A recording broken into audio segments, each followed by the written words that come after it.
Presiden Joko Widodo bersyukur karena rancangan Undang-Undang Pengampunan Pajak atau Tax Amnesty telah disahkan menjadi undang-undang. Ia berharap undang-undang ini segera mendatangkan uang pajak dari WNI yang selama ini lebih memilih menyimpan hartanya di luar negeri.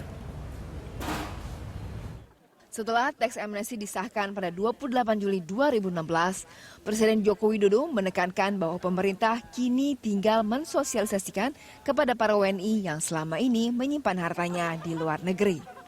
Presiden Jokowi menginstruksikan menteri-menteri terkait termasuk Gubernur Bank Indonesia dan Ketua Otoritas Jasa Keuangan dalam 2 hari untuk mempersiapkan instrumen investasi baik dalam bentuk surat berharga negara, reksadana, surat utang negara, dan juga investasi langsung.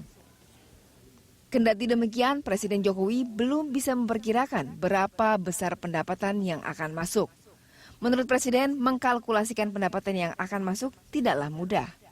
Hal yang terpenting menurutnya adalah bagaimana Undang-Undang Tax Amnesty ini bisa menjadi payung hukum untuk mengubah psikologis WNI yang selama ini menyimpan hartanya di luar negeri. Dan yang paling penting kita berharap bahwa dari capital inflow ini arus uang yang masuk ini bisa kita pakai untuk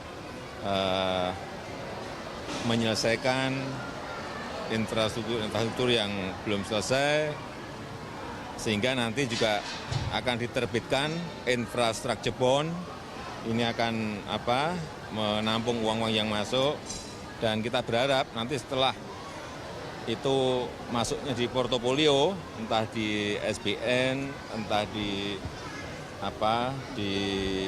bond, nantinya ini bisa dalam sekian bulan bisa betul-betul digunakan untuk pembangunan ekonomi kita. Harapan kita itu. Sementara itu, PT Bursa Efek Indonesia mengaku siap menampung uang dari Undang-Undang Tax Amnesty yang akan masuk. Direktur Utama PT Bursa Efek Indonesia, Tito Sulistyo, mengungkapkan pasar modal Indonesia siap menampung dana repatriasi lebih dari 440 triliun rupiah. Jumlah tersebut dapat ditampung di berbagai instrumen keuangan yang ada. Transaksi dibanding market cap itu baru 21, negara lain udah 40, Thailand 70, Cina 400.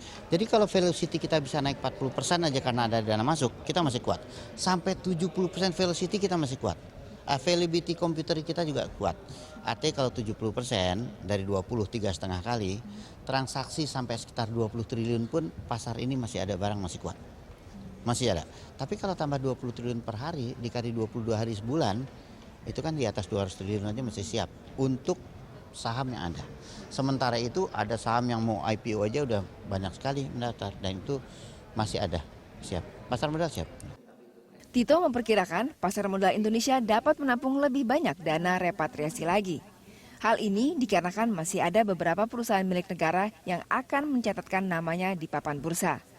Dalam waktu dekat, terdapat 7 perusahaan yang akan go public dan diharapkan mampu mencapai target 35 emiten hingga akhir 2016.